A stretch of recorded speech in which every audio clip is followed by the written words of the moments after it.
Hello, Dr. Darty here, back in my old Kentucky home after returning from Florida. Today we are going to talk about some of the things, certainly not all of the things, in Chapter 15, a very long chapter which encompasses the basics of female reproductive system, a lot of obstetrical stuff, a lot of pathology, including in diseases of the breast, a whole lot of stuff. And if you've looked at the chapter, which I hope you have, a lot of really disturbing images as well.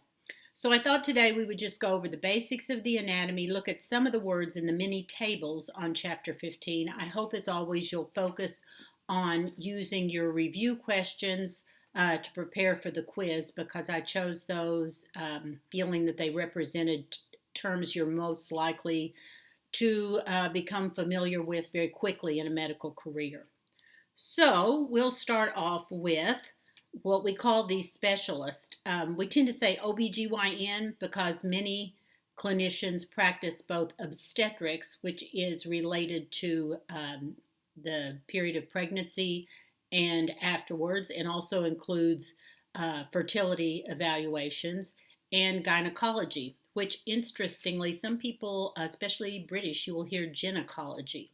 But gynecology, literally meaning the study of women, encompasses a lot of women's health issues, more all the time, but typically had referred to diseases of the reproductive tract.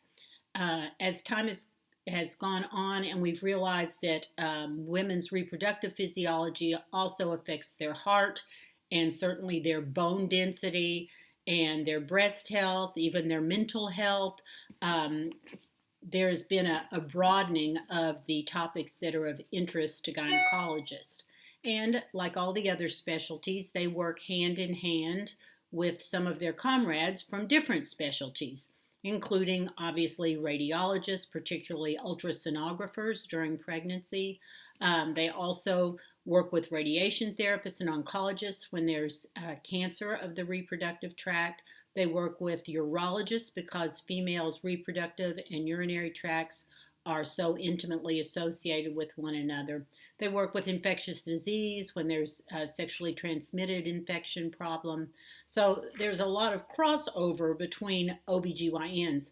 What you typically see is many young clinicians start with an OBGYN practice, and after years of getting up in the middle of the night and sitting up with ladies as they're having their babies, they sort of mature along with their patient population. So as their patient clientele ages out of their reproductive years, some of these folks end up focusing their practice exclusively on gynecology and leaving obstetrics to incoming physicians, but not always. So without further ado, let's talk about the topics that you'll see on page 391. It's an interesting, the order. It's always alphabetical, which makes not a lot of sense clinically. So I used to tell my A&P students that men had more itty-bitty fancy named plumbing parts, but that the hormonal part was simpler than for women. Not simple, but simpler. Women don't have as many named anatomical parts, but oh boy howdy, the hormonal part is much more involved. We won't be getting into all the positive and negative feedback loops involved in female hormones. It's an interesting topic, but a complex one. But we will be mentioning the names of some of those hormones. So let's just begin with the ovaries. Those are the female gonads, the primary sex organs that produce the female reproductive cells. The technical name for those is oocytes. It looks like oocytes, but you don't say it that way, that double O. It's O. You often hear oocyte, but apparently oocyte is preferred. So don't say oocyte, people will snicker. Removing ovaries, though, interestingly, is called an oophorectomy, but even in ORs, you hear people say all the time, oophorectomy. So I suppose that's not technically correct, but it is in common parlance. Again, the double O's technically should be oophorectomy for removal. That is most often part of a bigger procedure involving removal not only of the ovaries, but also the uterine tubes, which you may know as fallopian tubes, and the uterus, in which case it's called a salpingo-oohysterectomy. There we go. Got all the parts in there. Very long word that you'll hear when physicians are dictating their op notes after what we used to just say a total hysterectomy. That meant you removed the uterus, the tubes, and the ovaries. All right, so the ovaries produce the oocytes, which lay people refer to as eggs, and which even medical people often call ova, singular ovum. Again, technically in A&P, it's not called an ovum unless it is fertilized, which means the vast majority of the oocytes that a woman produces never actually become ova, plural of ovum. But that's a technical thing. And again, you hear even in medical parlance, people say egg, ova. Seldom you hear oocyte unless it's a pathologist or someone giving a scholarly paper. And I think you'll find most lay people are not familiar with the term oocyte. They'll say egg. Let's see.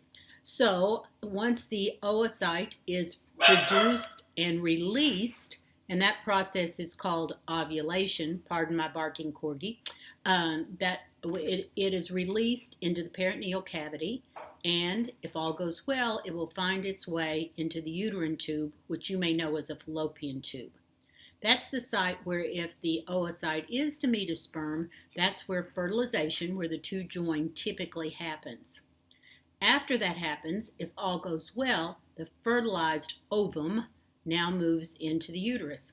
Sometimes, of course, things don't go well and it gets stuck. If that happens and it begins to develop, then what we have is what we call a tubal pregnancy or an ectopic pregnancy, and that's a gynecologic OBGYN emergency because there's often a lot of bleeding associated with that, and typically what has to be done is a salpingectomy where the tube has to be removed. It's a non-viable fertilized ovum at that point. It can't develop further.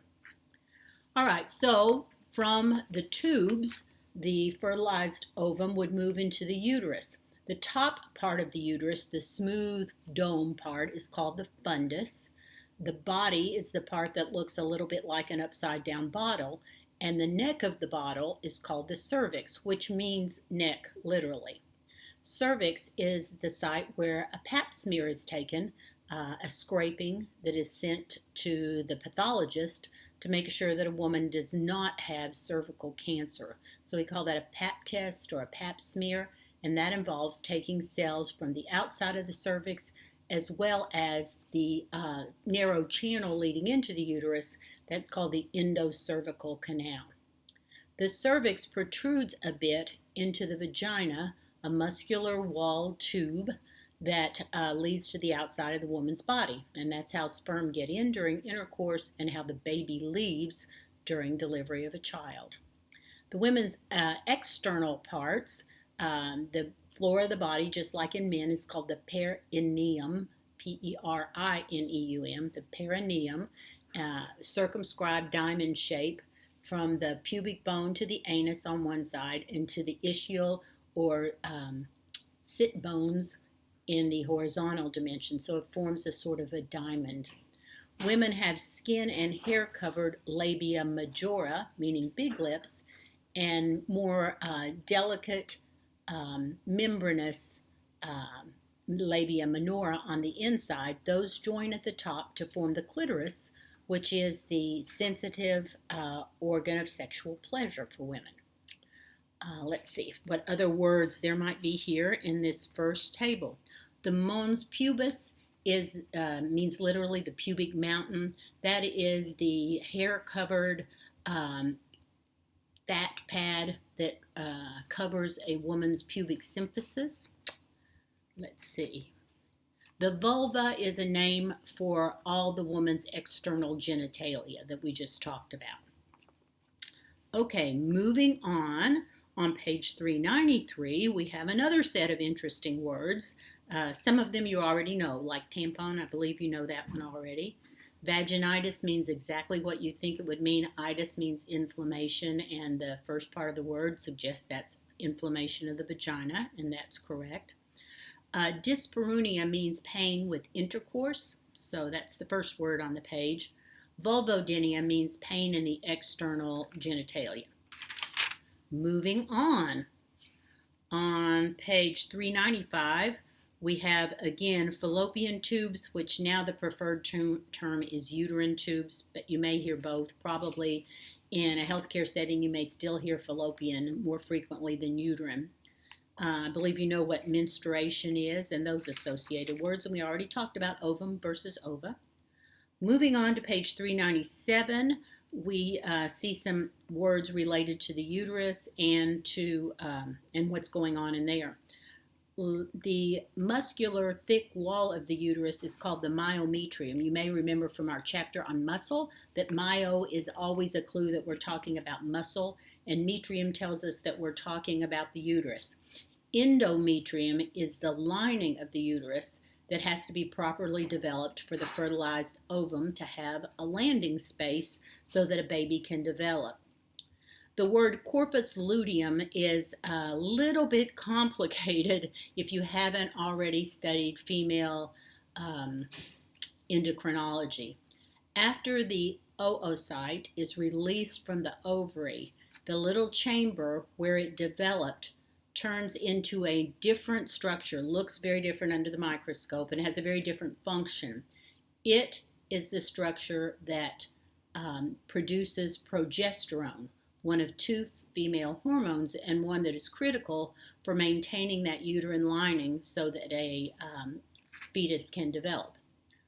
The other hormone, obviously, that the ovary produces is estrogen. So whereas we talk mostly about androgen, testosterone in males, in females, the interplay between estrogen and progesterone is key.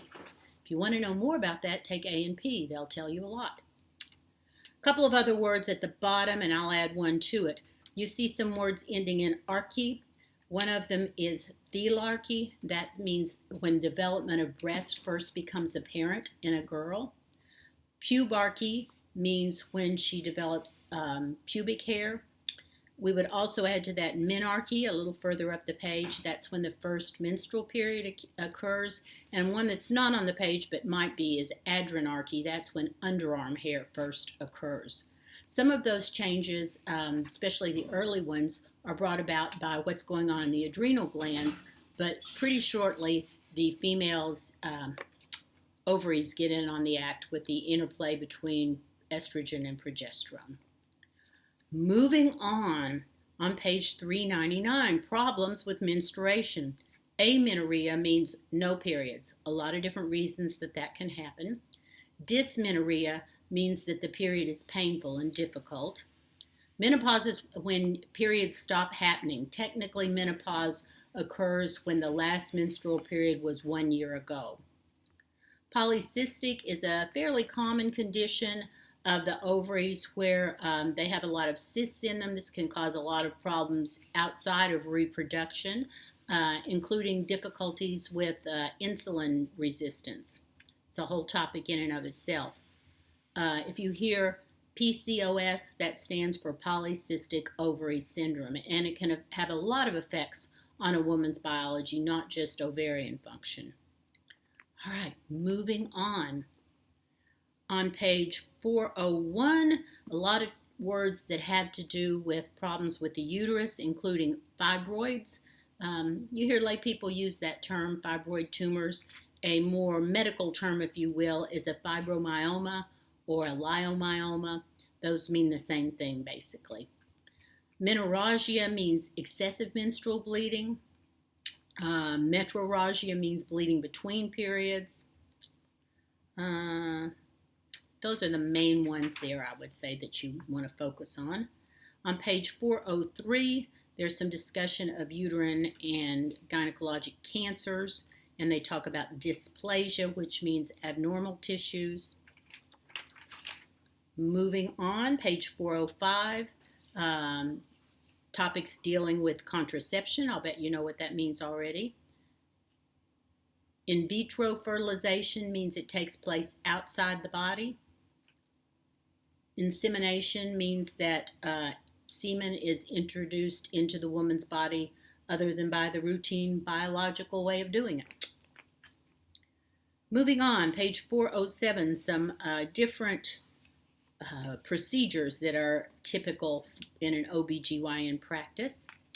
And those include curettage, that means scraping the inner surface of the uterus to extract tissue. Hysteroscopy means looking inside the uterus. Colposcopy is looking at the external genitalia and sometimes the vagina and cervix as well. I think those are most of those words. Oh, biopsy, you know that one already, to remove some tissue so that it can be examined for evidence of disease. We've already talked about Pap test. You know what an ultrasound is. More procedures on page 411, including hysterectomy, which is removal of the uterus, myomectomy, which is removal of a fibroid tumor, oophorectomy, which I told you already, you may hear people say oophorectomy, but oophorectomy is preferred, salpingectomy, which is removal of a tube. Let's see, move on over to page 415, some terms associated with pregnancy. I think you can look at those yourself. This, I told you, is a long chapter. Page 419, a couple of words there you may not be aware of, but that you will hear. Oligohydramnios means not enough amniotic fluid, not as much as is typically seen in a normal pregnancy. Polyhydramnios means more amniotic fluid than is seen in a typical healthy pregnancy. Sometimes these have great significance, other times not, beyond our scope to talk about what those might portend. Preeclampsia, I'm sure you've heard of. It's a problem with blood pressure management, and too much protein in the urine can lead to seizures. Let's see, moving on to page 421. Perinatal means around the time of birth, so a perinatologist is an OBGYN specialist who deals around the time of birth. They work very closely with neonatologists. Those are the pediatricians who take care of newborns. Prima gravida means a woman who is having her first child. I think that's most of those words that you'd want to know. Moving on to 423. These are words that you're probably familiar with. I'll bet you already know that a breech pregnancy is one where a baby's coming out bottom first instead of head first. Meconium is the first bowel movement of the newborn. We have some concerns when that happens before delivery, but it's also called meconium when the baby passes the first stuff after delivery. A nuchal cord is a cord that's wrapped around the baby's neck during delivery, and that has to be handled skillfully to prevent cutting off the baby's oxygen. Placenta previa means that the placenta is covering the outlet of the uterus, so that can cause real problems and prevent the baby from leaving in the normal fashion, may result in a C-section. And C-section, as you know, is short for cesarean section. It's the surgical delivery of a baby rather than by the usual vaginal route. And that word is on the table on page 425. I think those are most. Amniocentesis, that's removal of some fluid, amniotic fluid from the uterus during pregnancy to check for problems with the baby, genetic problems, but other problems as well. I told you it was a long chapter. Page 427 gets into terms regarding the female breast, and there's a few words there you want to pronounce correctly. Areola is the darkened area around the nipple. Technically, the nipple is only the little sticky up part with the openings for milk. Colostrum is the first substance produced by a lactating woman before milk, a lot of milk is produced. It's a clearer yellowish fluid, very rich in antibodies, and it's called colostrum. Oxytocin, we talked about this in the endocrine chapter. Oxytocin is what causes the milk to be released from the breast, Prolactin is what causes the mother, the hormone that causes the mother to make milk. That's a lot of words for one chapter. There are others in there that you will certainly encounter, but that's a pretty good basic vocabulary for dealing with OBGYN. So thanks for listening.